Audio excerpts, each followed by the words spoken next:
আসসালামু আলাইকুম বন্ধুরা, আশা করি সবাই সুস্থ আছেন। বন্ধুরা, স্ক্রিনে বর্তমানে আপনারা যে ব্যক্তিটিকে দেখতে পাচ্ছেন তিনি হলেন মার্কিন সিনেটর কাস্টেন গিলিব্র্যান্ড।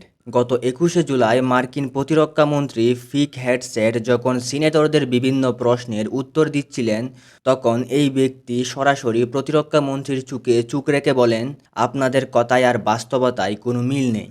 আপনারা গত বছরের যুদ্ধের পরপরই বলেছিলেন যে আমরা ইরানের পারমাণবিক সক্ষমতা সম্পূর্ণরূপে ধ্বংস করে দিয়েছি। অথচ এর ঠিক ৮ মাস পর এই বছরের ফেব্রুয়ারিতে আবার নতুন করে যুদ্ধ শুরু করতে হলো। এইভাবে তিনি পুরো ট্রাম্প প্রশাসনের ভণ্ডামির মুখোশ খুলে দেন। দেখুন, এই একটা প্রশ্নই আসলে পুরো যুদ্ধের আসল চিত্র সামনে নিয়ে আসে।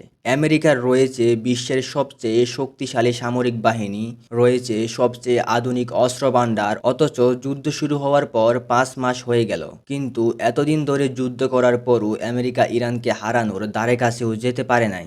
দেখুন, ঘটনার শুরু গত ২৮শে ফেব্রুয়ারি। সেদিন রাতে হঠাৎ করে আমেরিকা এবং ইসরায়েল যৌথভাবে ইরানের উপর আক্রমণ করে এবং সেই আক্রমণে তারা ইরানের সর্বোচ্চ নেতা আয়াতুল্লাহ খুমেনি সহ বেশ কয়েকজন গুরুত্বপূর্ণ নেতা এবং সামরিক কমান্ডারকে হত্যা করে। আর এই আক্রমণের নাম দেওয়া হয় অপারেশন এপিক ফিউরি। এরপর থেকে টানা কয়েক মাস যাবৎ উভয় দেশের মধ্যে পাল্টাপাল্টি হামলা চলতে থাকে। আমেরিকান বিমান বাহিনী হাজার হাজার বিমান হামলা করে ইরানের গুরুত্বপূর্ণ সামরিক নেতৃত্বকে হত্যা করে। ইস্পাহান, ফুরদু এবং নাতাঞ্জের মতো পারমাণবিক স্থাপনাগুলোর উপর বি-2 বোমবারের মতো বোমারু বিমানগুলো দিয়ে বাংকার ব্লাস্টার বোমা হামলা চালায়।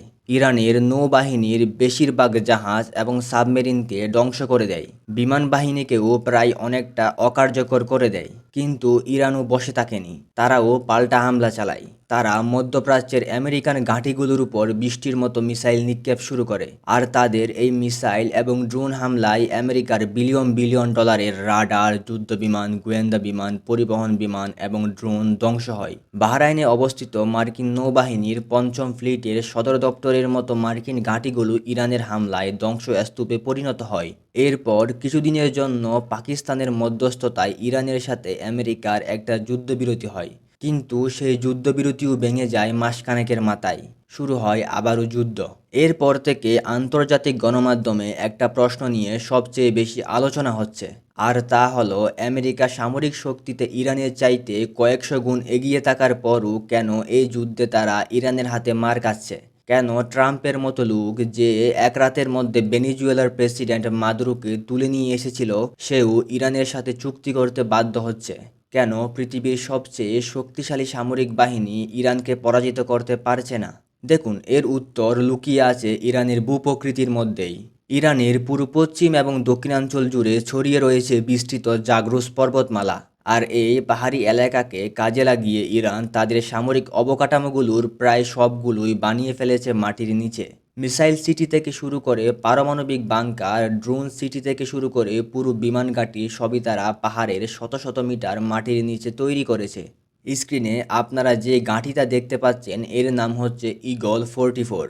২০২৩ সালে ইরান প্রথমবারের মতো এই গাঁঠিটাকে প্রকাশ্যে নিয়ে আসে। বন্দর আব্বাস শহরের কাছাকাছি পাহাড়ের কয়েকশো মিটার মাটির নিচে তৈরি করা হয়েছে এই সুরক্ষিত গাঁটি। প্রথমে আমেরিকা এবং ইসরায়েল বুঝতেই পারেনি যে আসলে ইরান এখানে কি করতে চাচ্ছে। পরবর্তীতে ইরান এই গাঁঠির কথা প্রকাশ্যে নিয়ে আসে। পাহাড়ের শত শত মিটার মাটির নিচের এই ঘাঁটিতে যুদ্ধবিমান থেকে শুরু করে বোমারু বিমান, ড্রোন সবকিছুই রাখা যায়। জ্বালানির ট্যাঙ্ক থেকে শুরু করে অস্ত্রভান্ডার সবকিছুই এখানে রয়েছে। এমনকি বিমান উপরে ওঠার জন্য যে রানওয়ে লাগে সেটাও এই পাহাড়ের নিচেই রয়েছে। গত ১৬ই জুলাই স্যাটেলাইট চিত্রে দেখা গেছে আমেরিকা এই ঘাঁটির টানেলের প্রবেশ মুখ এবং আশপাশের কিছু স্থাপনায় হামলা চালিয়েছে, কিন্তু ভিতরের মূল অবকাঠামোর তেমন কোনো ক্ষতি করতে পারেনি। দেখুন, এখানে আসলে আমেরিকার আসল সমস্যা। যেহেতু আমেরিকার পক্ষে পুরো বাংকার বোমা মেরে ধ্বংস করা সম্ভব না, তাই তারা একটা নতুন কৌশল বের করেছিল। তারা ভেবেছিল বাংকার যেহেতু পুরোপুরি ধ্বংস করতে পারবো না, সেহেতু বাংকারের প্রবেশ পথগুলো যদি বোমা মেরে বন্ধ করে দেওয়া যায়, তাহলে ইরান আর ভিতর থেকে অস্ত্র বের করে নিয়ে এসে আমাদের উপর আক্রমণ করতে পারবে না। কিন্তু ইরান এখানেও পুরো বিশ্বকে চমকে দিয়েছে। যুদ্ধবিরতির সময় মাত্র মাসখানেকের মধ্যেই তারা বেশিরভাগ ক্ষতিগ্রস্ত বাংকার পুরোপুরি আগে আগের মতো ঠিক করে ফেলে। আন্তর্জাতিক গণমাধ্যমগুলোর অনেক রিপোর্ট বলছে যে আমেরিকা ইসরায়েলের হামলায় ক্ষতিগ্রস্ত হওয়া ৬৯টা টানেল প্রবেশপথের মধ্যে কমপক্ষে ৫০টা ইরান ইতিমধ্যেই পুরোপুরি আগের মতো ঠিক করে ফেলেছে। বাকিগুলোর কাজও চলমান। বন্ধুরা, এবার আসি আরেকটা বাস্তবতায়। দেখুন, মধ্যপ্রাচ্যে আমেরিকার ঘাঁটি আছে হাতে গোনা মাত্র কয়েকটা। কাতারের আল উদেইদ, বাহরাইনের নৌবাহিনীর পঞ্চম বহরের সদর দপ্তর, কুয়েতের আলী আল সালেম, সংযুক্ত আরব আমিরাতের আল দাফরা, সৌদি আরবের প্রিন্স সুলতান বিমানঘাঁটি, ইরাকের আইন আল আসাদ, জর্ডানের আল মুওয়াফাক বিমানঘাঁটি সহ সর্বোচ্চ ১০ হতে ১২টা বড় ধরনের ঘাঁটি রয়েছে। আর এই সব ঘাঁটির নির্দিষ্ট জিপিএস কোঅর্ডিনেট ইরানের কাছে নিখুঁতভাবে জানা আছে। তাই তারা চাইলেই এই ঘাঁটিগুলোতে মিসাইল এবং ড্রোন দিয়ে বৃষ্টির মতো হামলা চালাতে পারে। ফলে আমেরিকা তাদের সবচেয়ে উন্নত আকাশ প্রতিরক্ষা ব্যবস্থাগুলো দিয়েও তাদের এই হামলা ঠেকাতে পারছে না। অন্যদিকে ইরানের মিসাইল এবং ড্রোন ঘাঁটিগুলো ছড়িয়ে ছিটিয়ে আছে সারা ইরান জুড়ে। আর তাদের মিসাইল এবং ড্রোন লঞ্চারগুলো বেশিরভাগই পরিবহনযোগ্য, অর্থাৎ সাধারণ কোনো ট্রাক বা গাড়িতে বসিয়েই এগুলো এক জায়গা থেকে আরেক জায়গায় সরিয়ে নেওয়া যায়। তাই তারা এগুলোকে সাধারণত পাহাড়ের নিচে বাংকারে লুকিয়ে রাখে, আর সুযোগ বুঝে হঠাৎ করে বের হয়ে আক্রমণ চালিয়ে আবার লুকিয়ে পড়ে। ফলে আমেরিকার বিমান বাহিনী বুঝতেই পারে না কোন দিক থেকে আক্রমণ হচ্ছে। আর বুঝতে পারলেও ততক্ষণে ইরান তাদের মিসাইল এবং ড্রোন লঞ্চারগুলো পাহাড়ের নিচে লুকিয়ে ফেলে। আর তাছাড়া পুরো ইরান জুড়ে ছড়িয়ে ছিটিয়ে থাকা এত হাজার হাজার মিসাইল এবং ড্রোন লঞ্চার কখনোই একসাথে ধ্বংস করা সম্ভব না। এবার আসি হরমুজ প্রণালীর বিষয়ে। বিশ্বের মোট তেল এবং গ্যাস সরবরাহের প্রায় 1/5 এই সরু জলপথ দিয়েই যায়। যুদ্ধের আগে এই জলপথ দিয়ে যেখানে প্রতিদিন গড়ে ১৩০টা জাহাজ পার হতো, যুদ্ধ শুরুর পর তা নেমে এসেছে মাত্র হাতে গোনা কয়েকটাই। অর্থাৎ বিশাল সামরিক শক্তি না থাকলেও ইরান এই একটা জলপথ বন্ধ করে দিয়েই পুরো বিশ্বের অর্থনীতিকে বিশাল চাপের মুখে ফেলে দিয়েছে, যা আমেরিকাকে ইরানের সাথে একটা চুক্তি করতে বাধ্য করছে। তবে অনেকেই প্রশ্ন করেন যে আমেরিকা চাইলেই তো বোমা মেরে ইরানের বিদ্যুৎ কেন্দ্র, জ্বালানি স্থাপনা এবং পানি পরিশোধনাগারগুলো ধ্বংস করে ইরানকে বসবাসের অযোগ্য করে দিতে পারে। কারণ যখন বিদ্যুৎ থাকবে না, রাস্তায় গাড়ি চলবে না, জনগণ পানি খাওয়ার জন্য পানি পাবে না, তখন ইরান নিজে থেকেই ভেঙে পড়বে। কিন্তু আমেরিকা সেটা করতে পারছে না, কারণ ইরান আগে থেকেই স্পষ্ট করে হুঁশিয়ারি দিয়ে রেখেছে যে আমেরিকা ইরানের যেই সকল বেসামরিক স্থাপনায় হামলা চালাবে, ইরানও মধ্যপ্রাচ্যে থাকা আমেরিকার মিত্র দেশগুলোর একই ধরনের বেসামরিক অবকাঠামোগুলোতে তারা পাল্টা হামলা চালাবে। ফলে আমেরিকা এখন একরকম হাত পা বাঁধা অবস্থায় পড়ে গেছে। আর তাছাড়া ইরানের বিদ্যুৎ ব্যবস্থা থেকে শুরু করে পানি পরিশোধনাগার ব্যবস্থা কোনোটাই কেন্দ্রীভূত না। অর্থাৎ সারা ইরান জুড়ে শত শত বিদ্যুৎ কেন্দ্র এবং পানি শোধনাগার ছড়িয়ে ছিটিয়ে রয়েছে। তাই আমেরিকা এবং ইসরায়েলের পক্ষে এতগুলো স্থাপনা একসাথে ধ্বংস করা কখনোই সম্ভব না। অন্যদিকে আরব দেশগুলোতে হাতে গোনা কয়েকটা বিদ্যুৎ কেন্দ্র এবং পানি শোধনাগার রয়েছে, যেগুলো দিয়ে পুরো মধ্যপ্রাচ্যে পানি এবং বিদ্যুতের সাপ্লাই দেওয়া হয়। তাই ইরান যদি এই হাতে গোনা কয়েকটি বিদ্যুৎ কেন্দ্র এবং পানি পরিশোধনাগারে হামলা চালায়, তাহলে পুরো মধ্যপ্রাচ্য বসবাসের অযোগ্য হয়ে পড়বে।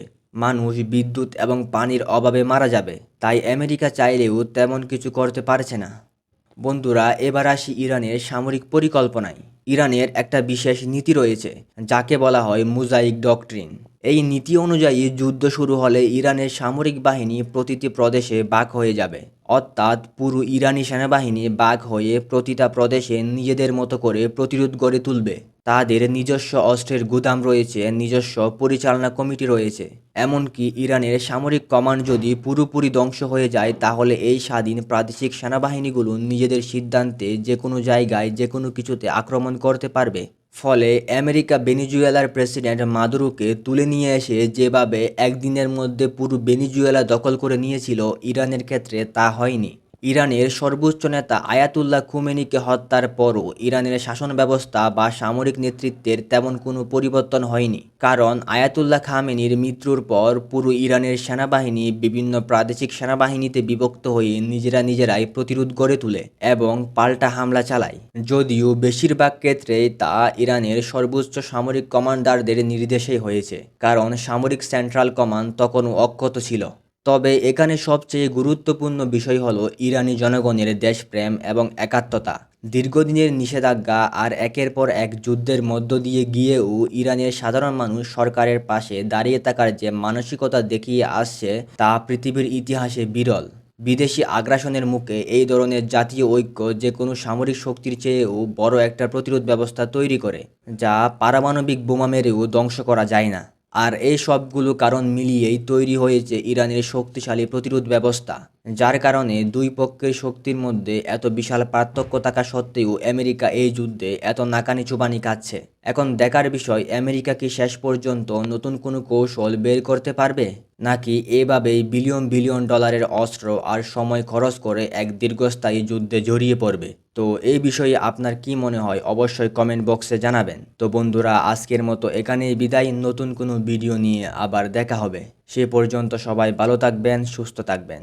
আর আমাদের চ্যানেলে নতুন হয়ে থাকলে সাবস্ক্রাইব করে সাথেই থাকুন। আর ফেসবুক থেকে দেখে থাকলে ফলো করে রাখুন, যেন পরবর্তী ভিডিও সবার আগে পেতে পারেন। আল্লাহ হাফেজ।